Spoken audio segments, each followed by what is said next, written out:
Hi, my name is Kurt Sansone. I'm here at the Startup Summit in Valletta, and with me is European Commissioner for Innovation, Research and Startups, Ekaterina Zaharieva. Welcome to Malta, first of all. We're here in Valletta, Startup Summit, and I've been looking in preparation for this interview at the European Commission's website. Found some statistics on research and innovation. We have over 280 billion invested through successive framework programs, over 120,000 grants with 75,000 beneficiaries, more than 30 Nobel Prizes won by EU-funded research. The figures would seem impressive, but then the Draghi report published last year says EU companies spent 270 billion less than their counterparts in the United States. And Draghi also noted that the top 3 investors in research and innovation in Europe have remained automotive companies for the past 20 years or so. That was the case in the US at the start of this period. Today, in the US, these are fintech companies, technology companies. The picture is not as rosy as the numbers would make it out to be. Would you agree? First of all, it's a really pleasure to be in Malta. It's my first time, and I'm sure that it will be not the last. And this is a really important forum. Actually, I'm the first startup, the title is Startup Research Innovation, the first startup commissioner. And with appointing a startup commissioner, our president von der Leyen wanted to show the support to the startup community and to the innovation in general. The picture is not that rosy, but it's not that dark. We Europeans sometimes too dark thinking. I mean, we have to think more positive. I think this is part of the decision. We have to take more risks. We have to embrace the failure, because part of the failure, actually, part of the startup, so to say, picture is that many startups will fail. And this is not a problem. I mean, it's part of the development. It's part of the learning process. So the picture is not that rosy, but it's not that dark. We have all the important things that we need to. We have the talent. We are the best educated continent in the world. The figures that you mentioned shows that actually Europe is investing a lot public resources in R&I, in innovation, in the startups. But you mentioned then the private investments, and this is where Europe lags behind United States and China. So the gap comes exactly from the private investments. So we are working with the private investors, we're working with the member states to motivate the money that we have. Actually, we are a very rich continent, to be invested in our startups and our innovators, our researchers, our young people, our talented people. In fact, you bring me to my second question. The Draghi report does put a finger on what you've just said. In fact, I'll quote from the report: innovative companies that want to scale up in Europe are hindered at every stage by inconsistent and restrictive regulations. Now, that would come from the governmental and the EU side. And as a consequence, many European entrepreneurs prefer to seek financing from US venture capitalists and scale up in the US market. It's your job to address this, I would assume, over the next 5 years. How can Europe do this?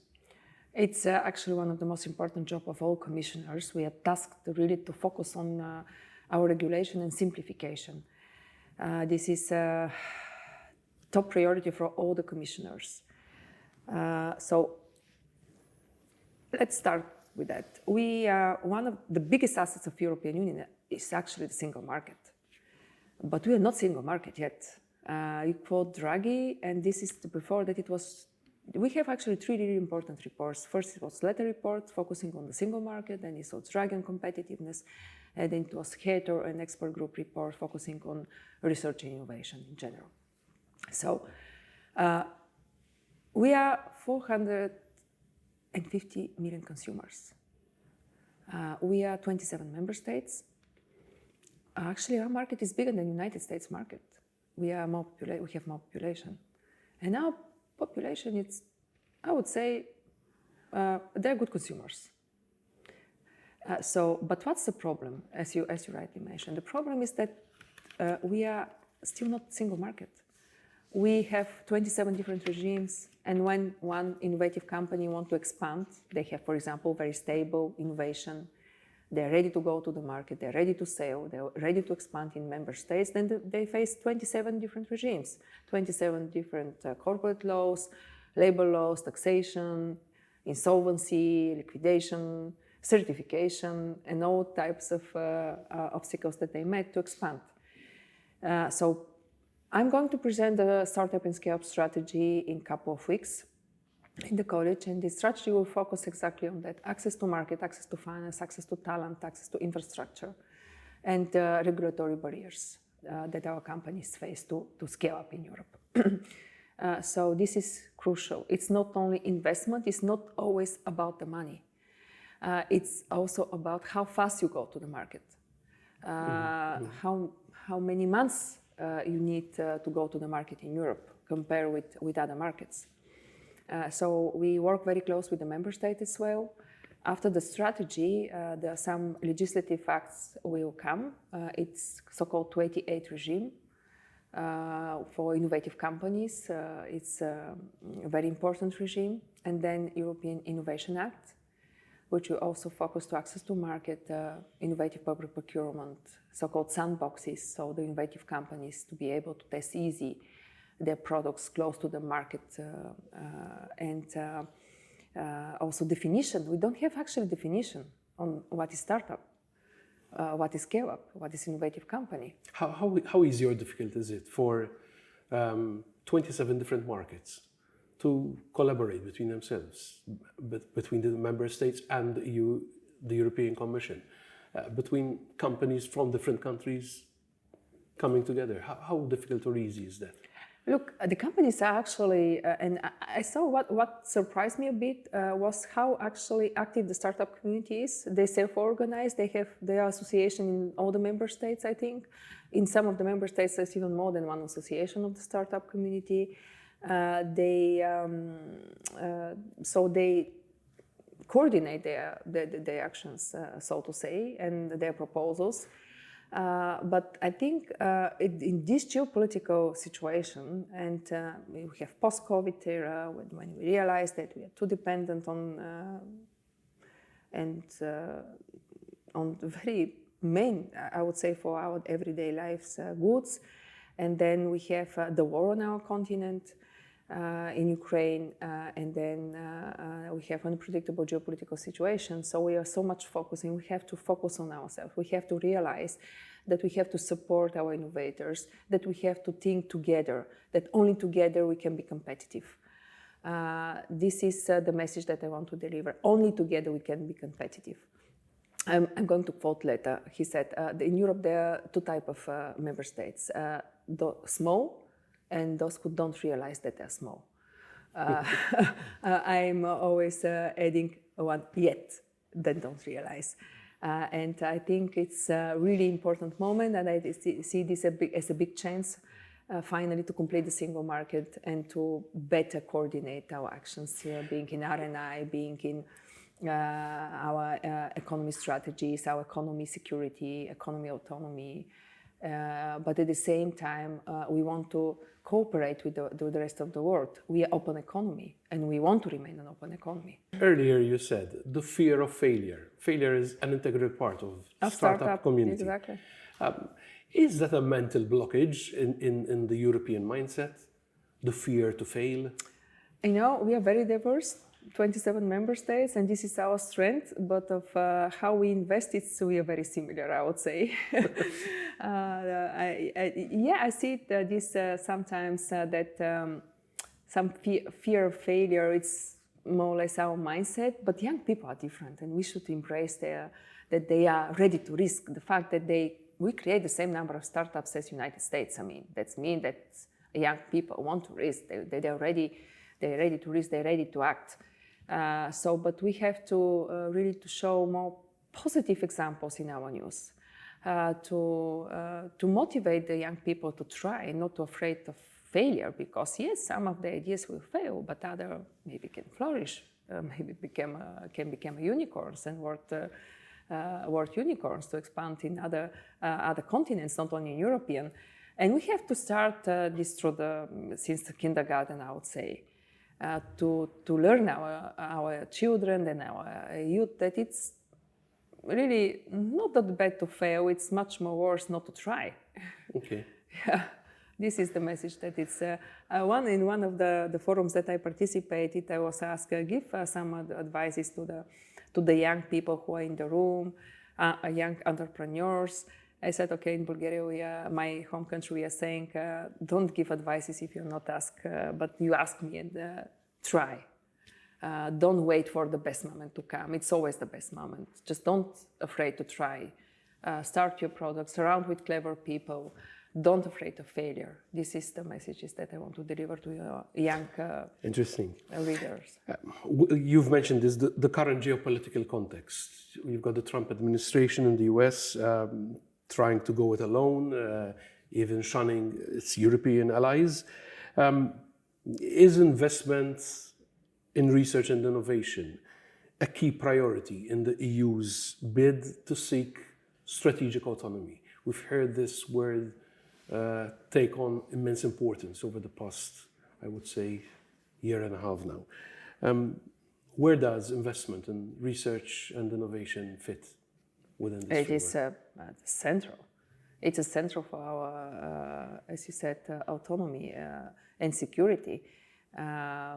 We, as I already said, we realized that too dependent during the COVID and then the war on our energy and on technology. Some of the technologies we are also very much dependent on other countries in the world. So we have to heavily increase our investments in R&I if we want to strengthen our security and our autonomy. But this is also good for our economy. I mean, it's increase our productivity, our competitiveness, so it's good for our citizens. So yes, it's my message to the finance minister is the best investment that you can do in the future economic growth in your country. Invest more in research and innovation. I mean, you're a politician yourself, but could politicians have the short-sightedness sometimes? I mean, it's good to see a budget item says, listen, we're investing so much in R&I, but it does not give you the feedback, an immediate feedback. It's an investment that sometimes... In long term, it takes years, decades. In the short term, a politician, facing an election in 2-3 years' time, would say, listen, I prefer investing in road infrastructure, in roads, which is hospitals, visible. I understand this. I mean, and that's why we are so active in communication. But I think that more and more governments, and if you see actually in the last 10 years, the investment in R&I in Europe increased since, I think it was 10 years ago, 1.8% of our GDP, and now it's 2.3%. We are still not this 3% targeted which we agreed 22 years ago, but we are close to this target. So I see that the politicians and the governments realize that it's really the best investment that they can do in the future of their countries. But you're right, it's much more easy to show. But actually, we are going to start a campaign very soon to show the citizens, and with that to support the governments actually when they adopt their budgets, that actually science is our everyday life. It's not just happens in labs and something that people don't see and don't touch. Actually, it happens non-stop in their kitchens, in their homes, in the hospitals. And actually, again, I'm going to remember, to recall in the people's mind the COVID. We were able to develop the vaccine so fast for less than a year because we were investing decades in healthcare research, actually, through the Horizon, to the centralized programs that we have in European Union. And that's why we were able to develop the vaccine so fast. If we didn't invest decades in research, fundamental research, in healthcare, there will be no possibility to create the vaccine so fast, and this vaccine saves millions of lives. So this is one example, but that's why this long-term investment is crucial, to invest both in fundamental research, curiosity-driven research, and sometimes you can see the results in years. Quantum, for example, we invest in decades in developing the quantum computing through Horizon Europe as well. So those are investments who are paid later, you're right, are not that visible in short-term period, but they can boost your economy very fast after they are matured enough. One final question, Commissioner. At the end of your 5-year term, what would you like to have achieved? Now Europe, I think it's really the best place to live. Everybody wants to come to live in Europe. Our way of life is unique. And I want Europe in 5 years to become the best place for investment and for innovation and research, and for the talented people to come here to develop their ideas. Thank you very much for your time, Commissioner. This interview stops here. You can follow this interview and others like it on maltatoday.com.mt and our socials. Thank you for watching.